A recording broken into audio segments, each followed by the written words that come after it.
Die Bibel, das Wort Gottes, hat eine Botschaft für diese Welt und die kommt von niemand anderem als von dem treuen Zeugen selbst, nämlich Jesus Christus. Er spricht: Geht hinaus aus ihr, mein Volk, damit ihr nicht ihrer Sünden teilhaftig werdet und damit ihr nicht von ihren Plagen empfangt. Denn ihre Sünden reichen bis zum Himmel, und Gott hat ihrer Ungerechtigkeiten gedacht.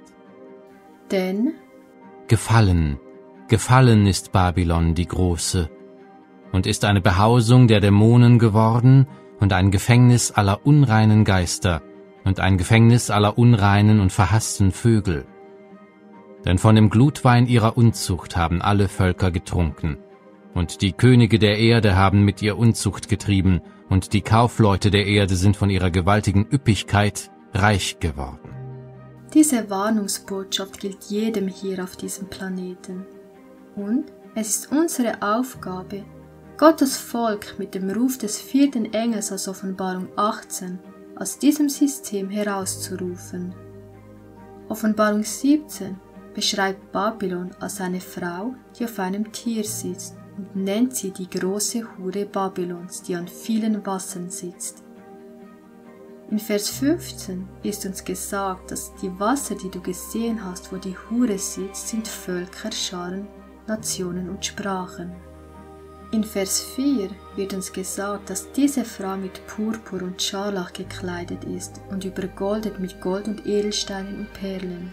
Wie wir wissen, steht in der Bibel eine Frau für eine Kirche. Und wenn wir in die Welt schauen, sehen wir, dass es nur eine Kirche gibt, auf welche diese Beschreibung zutrifft, die diese Farben als ihre Gewänder trägt, sich ja sogar selbst als die Frau mit goldenem Becher in der Hand darstellt. In Vers 18 erfahren wir, dass diese Frau, diese Kirche, eine Stadt ist.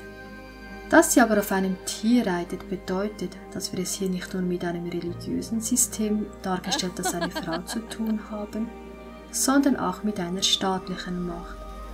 Und auch wenn dieser Staat der kleinste der Welt ist, und Daniel nennt es ja auch das kleine Horn, so spricht Johannes zu Recht auch von einer großen Stadt, durch deren Macht sie Herrschaft ausübt über die Könige der Erde. Und genau das sehen wir ja auch, wie in diesem kleinen Hornstaat sich alle mit dieser Frau treffen, egal ob das nun Staatsoberhäupter sind oder die Kaufleute der Welt. Auch interessant ist der Name, der auf ihrer Stirn geschrieben steht, nämlich: Und auf ihrer Stirn war ein Name geschrieben: Geheimnis, Babylon, die Große, die Mutter der Huren und der Gräuel der Erde. Sollten wir uns daher nicht wirklich ernstlich Gedanken darüber machen, ob es klug und weise ist, sich auf ein System einzulassen, das im Geheimen Pläne schmiedet, deren Ziel es letztendlich ist, sich im Kampf zu vereinigen, um gegen das Lamm und gegen diejenigen, die dem Lamm folgen, Krieg zu führen. In Offenbarung 13 erfahren wir, dass hinter diesem Tier der Drache steht, von dem es seine Vollmacht hat. Und das Tier, das ich sah, glich einem Panther, und seine Füße waren wie die eines Bären, und sein Rachen wie ein Löwenrachen. Und der Drache gab ihm seine Kraft und seinen Thron und große Vollmacht. Und dieser Drache ist niemand anderes als die alte Schlange, genannt der Teufel und Satan. Christus selbst sagt über ihn: Ihr habt den Teufel zum Vater, und was euer Vater begehrt, wollt ihr tun. Der war ein Menschenmörder von Anfang an und steht nicht in der Wahrheit, denn Wahrheit ist nicht in ihm. Wenn er die Lüge redet, so redet er aus seinem eigenen, denn er ist ein Lügner und der Vater derselben. Er ist der Vater der Lüge und die Wahrheit ist nicht in ihm, der ein Menschenmörder ist von Anfang an. Ist es daher weise und klug, sich in dieser Zeit am Ende der Weltgeschichte hinzugehen und sich mit diesem babylonischen System zu verbrüderlichen? Dieses Tier mit der Frau auf ihrem Rücken ist das römisch-katholische System, sowohl eine religiöse als auch eine staatliche Macht, und auf deren Stirn steht geschrieben Geheimnis Babylon. Seine Macht, die ihm vom Drachen gegeben ist, nämlich Satan, ist ein Lügner und ein Menschenmörder.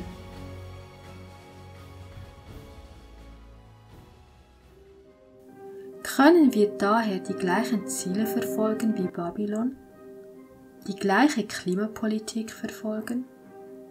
Die gleiche Gesundheitslehre teilen und sagen, dass Impfen Nächstenliebe ist? Nein.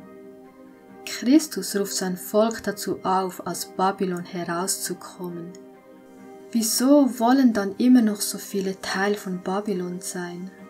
In Offenbarung 17, Vers 17 ist uns gesagt, dass dieses System und alle, die von ihrem Wein getrunken haben, und Wein steht für Lehre, also alle, die ihren Lehren gefolgt sind, an einen Punkt in der Geschichte kommen werden, bei dem sie in einer Absicht handeln werden.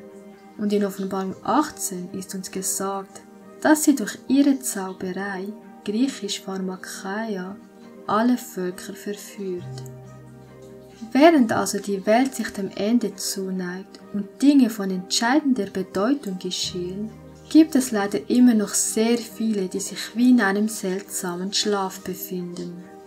Wie sonst können wir es uns erklären, dass unseren eigenen Reihen Brüder, die doch im Dienst für Gott stehen, Impfempfehlungen im Namen der Kirche aussprechen, es als Mission ansehen, Brücken nach Babylon zu bauen, ein brüderliches Band zu den abgefallenen Kirchen knüpfen und zu Assistenten im Dienst für Rom werden.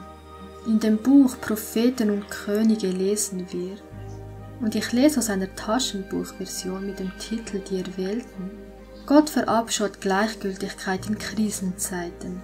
Das ganze Universum beobachtet mit unbeschreiblichem Interesse die letzten Ereignisse in dem kosmischen Konflikt zwischen Gut und Böse.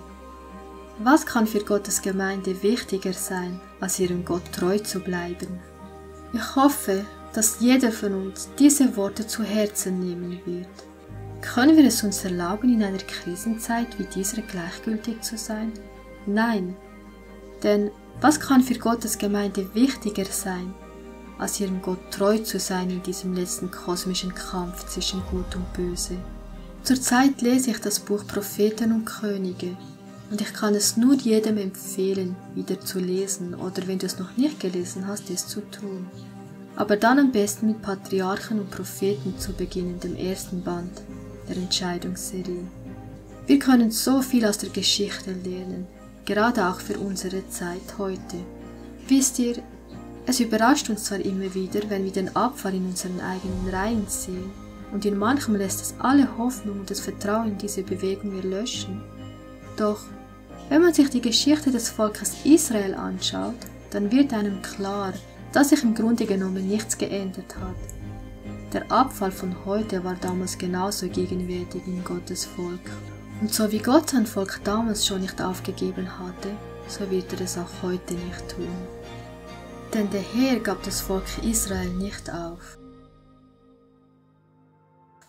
Selbst in den dunkelsten Zeiten sollte noch ein Überrest dem göttlichen Herrscher treu bleiben und inmitten des Götzendienstes untadelig vor dem heiligen Gott leben.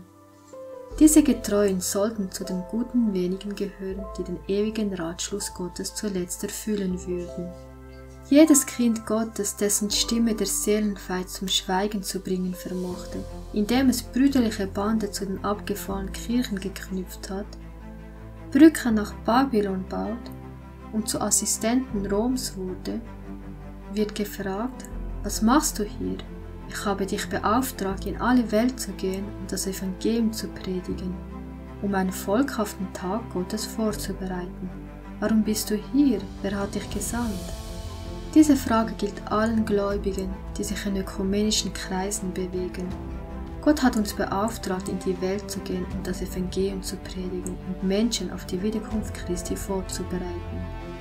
Jeder Bruder und jede Schwester, die das nächste Mal, egal ob als Beobachter, Gast oder Mitglied in einer ökumenischen Versammlung sitzt oder in einem ökumenischen Gottesdienst oder an der bevorstehenden alljährlichen Gebetswoche teilnimmt, So möchte ich dafür beten, dass der Heilige Geist ihnen diese Worte in den Sinn geben und in ihre Gewissen prägen möge.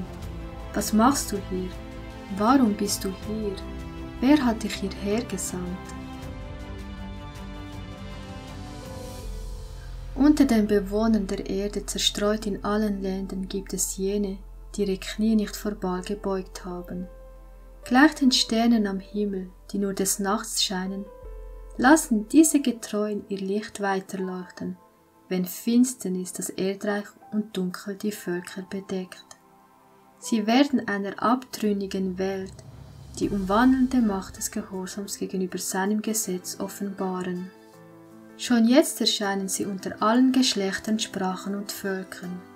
In der Stunde tiefsten Abfalls, wenn Satan sich äußerst anstrengen wird, um sie allesamt, die Kleinen und Großen, die Reichen und Armen, die Freien und Knechte unter Todesandrohung zu zwingen, das Bundeszeichen eines falschen Ruhetages anzunehmen, werden diese Getreuen ohne Tadel und lauter Gotteskinder unsträflich scheinen, als Lichter in der Welt.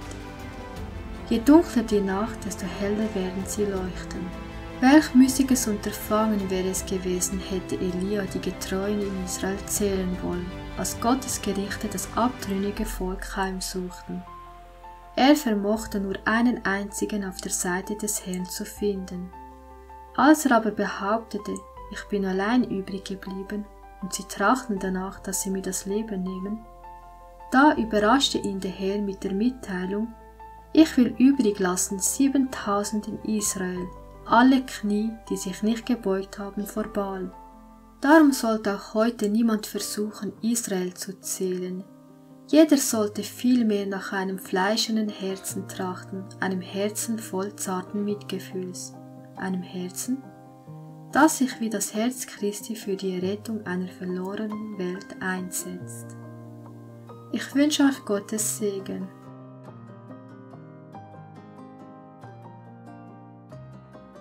Und bis zum nächsten Mal bei ein Licht in der Dunkelheit.